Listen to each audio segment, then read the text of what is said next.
Hello, you're watching episode 228 of Nuggets Dungeon Terrain, and with my fourth game coming out, I thought it'd be time to show you the latest modular dungeon tiles that I've been working on. The theme this time is World War II. This is my first dungeon tile set that's set outdoors. It's an entrenched position. No, not this kind. More like this one as depicted in Band of Brothers. Or this that connects the bunkers in Saving Private Ryan. Think in particular the experience you get when you're playing Call of Duty and you're going through the trenches like this one. You see systems like this set up for tabletop battles like for bolt action, and you'll also see it in dioramas. But what I'm trying to do is turn it into something that can be applied to the table instantly in the context of a dungeon crawler. My set's built out of XPS foam, starting off with these blocks that are about just over 4 inches wide and pretty deep. In fact, most of them are just cut through the middle. I'm making 8 sections in total. That's the most you'll need if you're playing the strays. But before I do the other 7, I'm going to try and complete most of one piece just to see how it's going to work. I don't really see this video as a tutorial, but especially this first section, because to be honest, this is the only piece that I did this way. It's still worth putting in here. Maybe you prefer this technique, or maybe these are the tools that you have.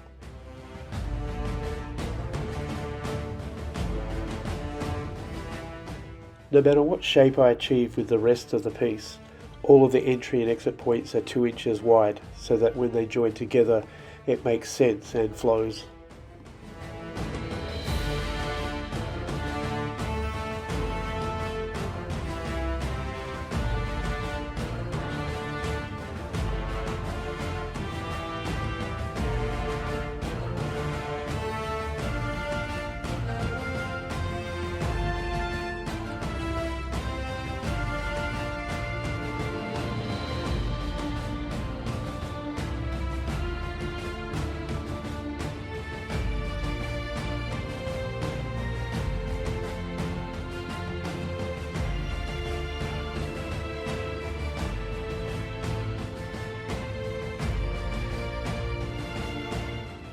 Here I'm experimenting with the resources that I have with this kind of wall system. I wasn't happy with the overall effects and didn't carry it on in any of the other pieces. Using the end of this toothpick as a German grenade did work. So did creating sandbags out of polymer clay and binding up this wire to turn it into barbed wire. Unlike most of my other terrain, I decided to be more expansive with this set, mostly because most of the weapons are ranged and you want to give them lots of room to fight.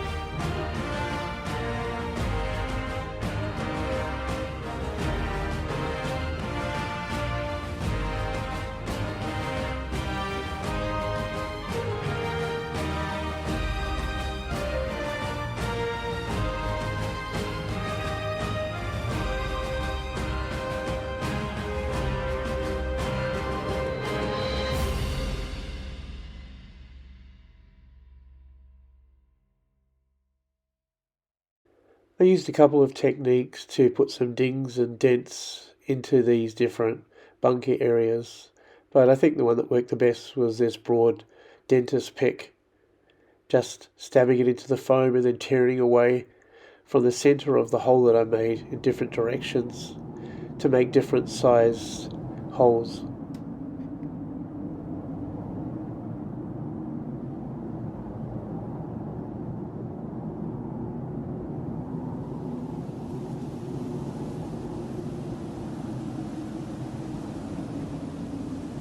I cut up coffee stirrers and put them as duck boards, mostly looking makeshift, and filled all the gaps using this coarse texture gel.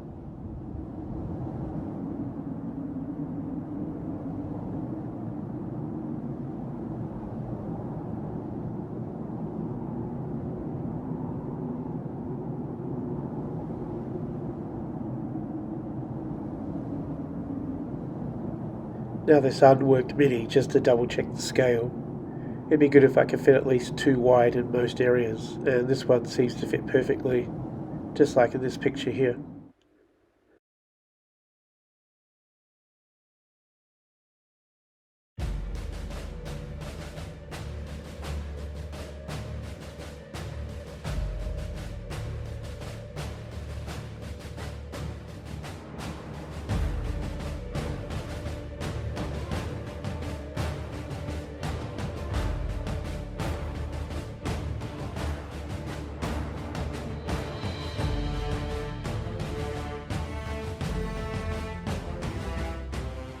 I put in these concrete reinforcements just to break up the bit of terrain underneath from being a flat surface.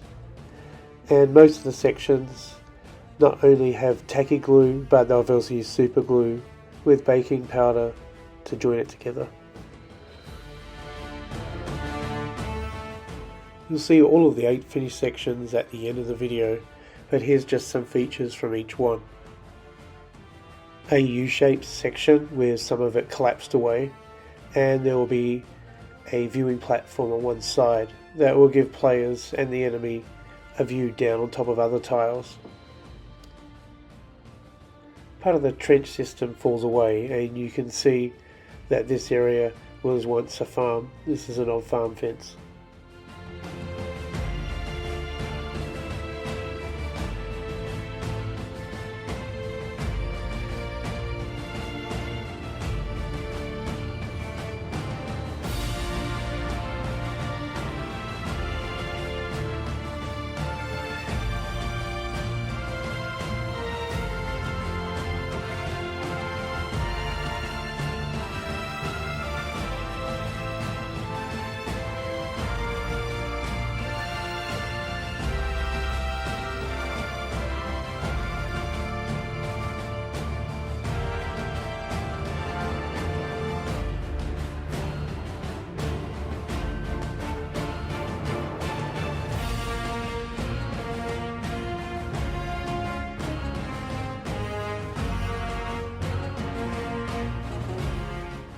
I cut the guts out of this bit of foam and turn it into part of a broken away bunker.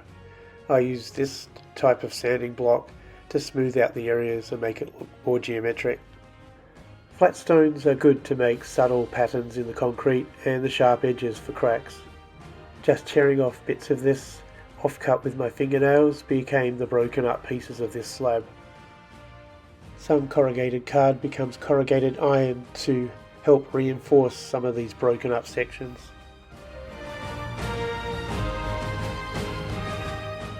Just like with my zombie apocalypse objective rooms, I'm using these large pieces of cake board for the objective areas.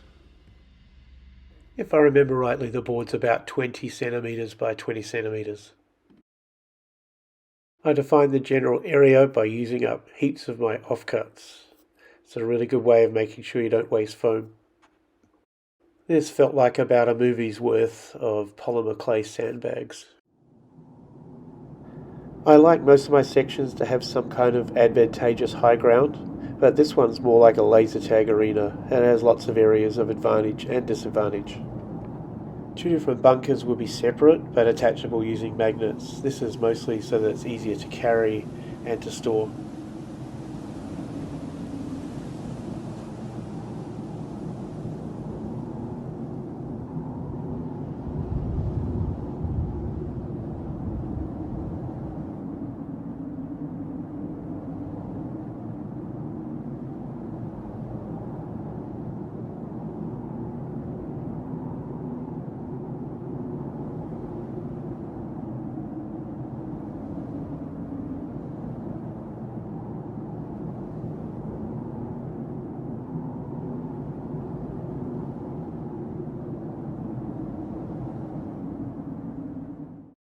Safe to say I cut a lot of coffee stirrers, vertical supports, wall supports and duckboards. In the end, they're all broken into 2 main styles. One where you shave or whittle off the tops, and another one where you use some kind of cutters to nip into the middle section and split it open.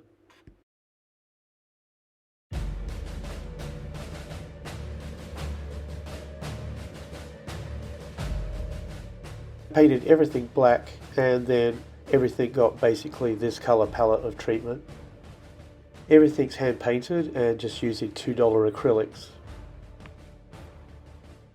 After an overbrush with this yellow, there was a dry brush with a beige.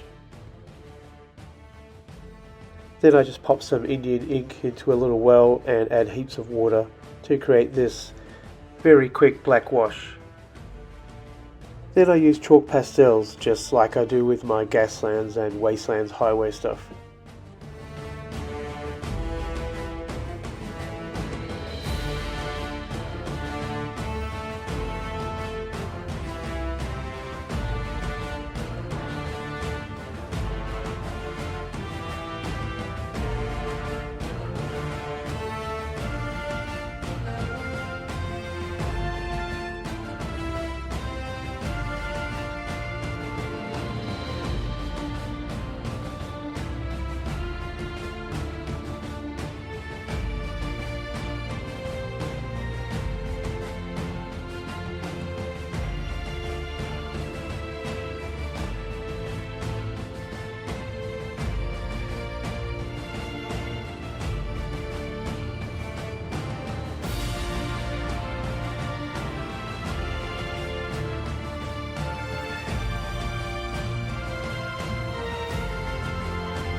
So thanks for watching, and if you're interested, check out the links below